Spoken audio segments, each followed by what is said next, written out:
guys, in this video we're going to be checking out the brand new Sideshow Collectibles A Nightmare on Elm Street Freddy Krueger 6 scale figure.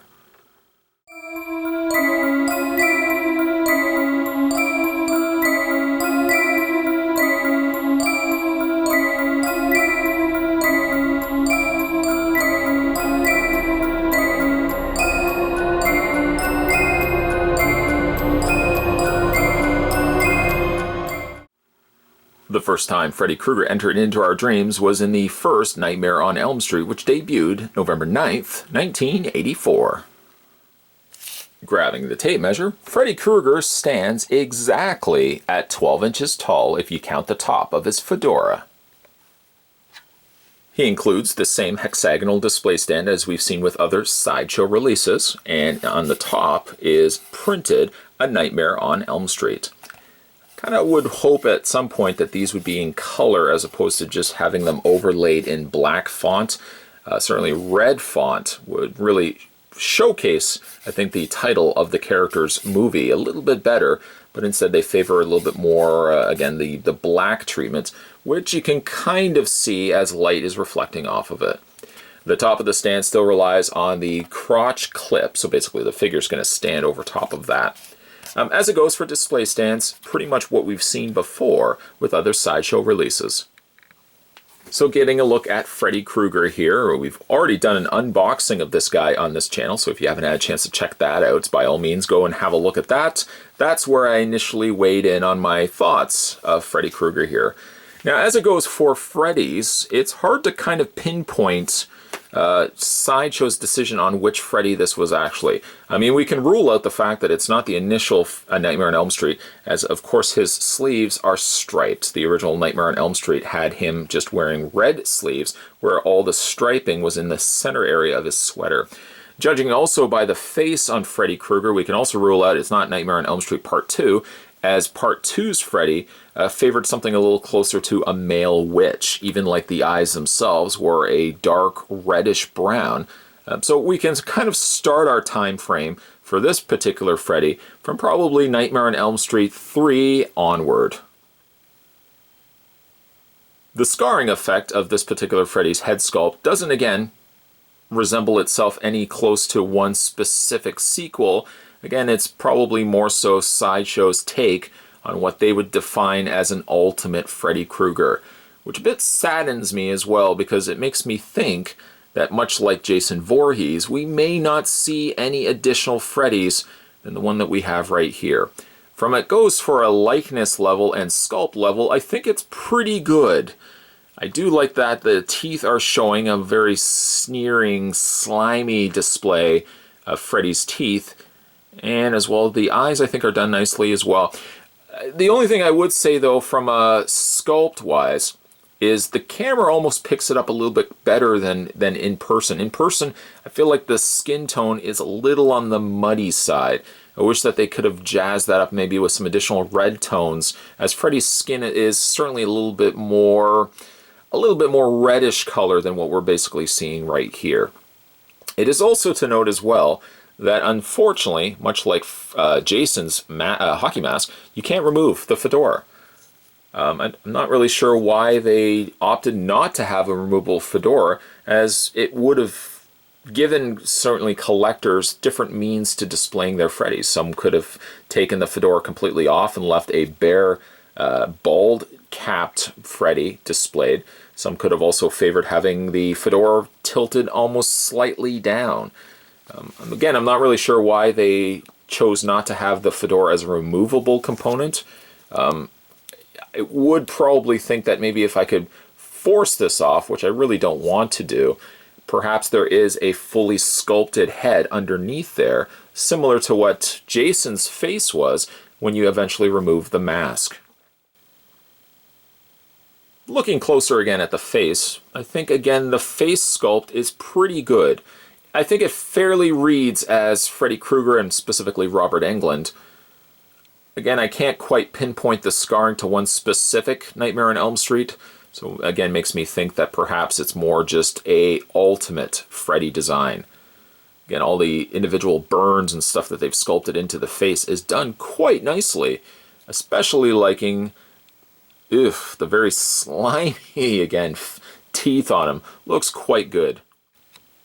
And we can go ahead and have a look at his sweater, which it does have the green and the red, but both the greens and the reds are actually more muted versions of their colors. In the movie, more distinct green was noticeable on Freddy, especially in the earlier movies. It got considerably darker as we got closer to the end of Freddy's run, especially in Freddy vs. Jason, where he got more darker reds and darker greens.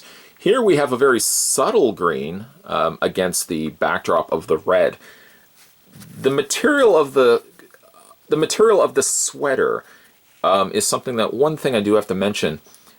This is an instance where I almost feel like the sweater is almost too pristine and too close knit for it to be a Freddy sweater. That I think I would have preferred a little bit more of a more coarser, more textured sweater, something that looks like it would have been more woven. It is a very clean looking sweater. Again, you got very little in the way of rips on the ends of his sleeve, and there's a few little rips here and tears at the bottom of the sweater, but I think I would have preferred just a little bit if this was more of a woven looking sweater than what we've got right here. Strangely though, one of the design choices that they went with was giving him brown slacks. And when I kind of think Freddy Krueger, I generally think more darker colored slacks, something closer to like black. The shoes could have easily remained brown, and I think the sculpting on the shoes is actually quite nice with the undersole there. But I think I think black trunks or black pants would have gotten him a little bit more closer to a Freddy design, in all honesty. The pants sit relatively well. I mean, there are many instances I've noticed where, like, moving the legs or moving the feet, that the tops of the pants kind of get caught atop the top portion here of his boots. Maybe if the pants were just slightly a little bit longer, I find myself kind of just keep pulling the pants ever so slightly down just to kind of get a little bit more bagginess at the bottom of the pants. So again, those could be just a little bit longer. You can see really how they kind of basically start bunching at the very tops of the boots here. Of course, the main attraction for Freddy would be his glove, and the glove is nicely sculpted here, favoring something closer to more like a brown. You can still get the coloring of the palm still presently there. And you've got the ringlets here covered in or painted in gold. And then you've got the actual blades of each of the fingers, not only in a chrome, but also you can see that there's little splatterings of blood on the tips of the fingers, which looks quite good.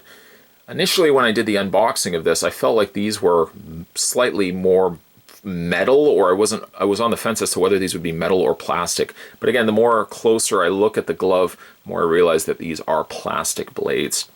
As I could probably explain to you, and something you would probably understand. Be very careful with these. Of course, if anything to be fragile on Freddy, if anything, it would be these little bladed fingers. One thing that's good about the Freddy, though, is he comes with two variations of the glove. Go ahead and take the hand out of the socket here. We'll just get him to stand properly.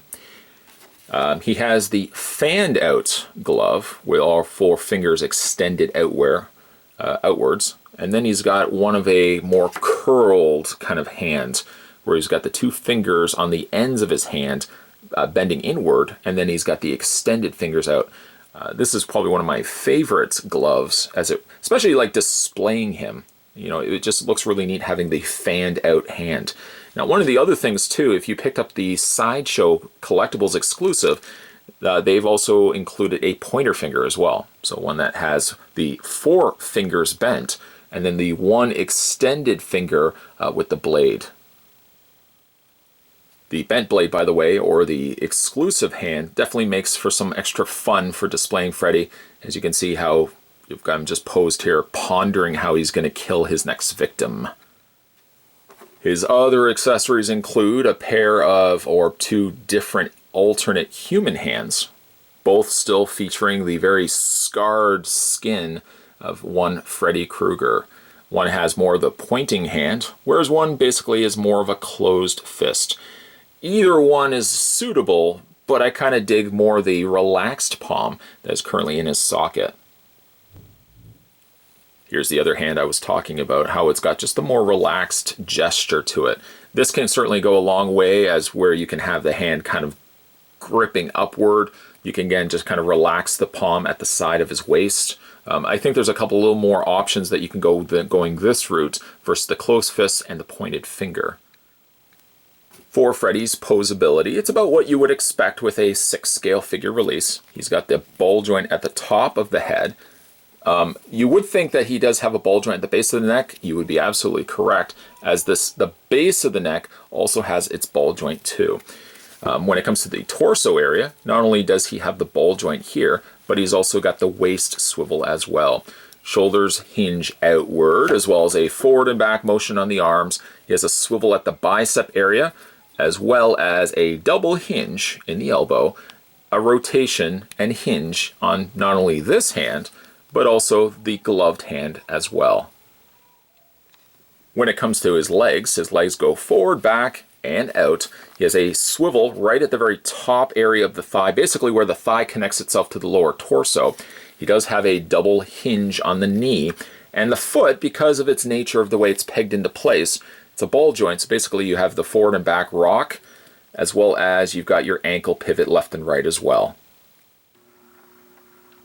The Sideshow Collectibles Freddy Krueger 6 scale figure has an estimated arrival date of September 2017, so he's coming out next month. Currently, you can head over to Sideshow Collectibles and pre-order this guy, as there is unfortunately only 1,000 pieces of him available. He's going to be going for $199.99.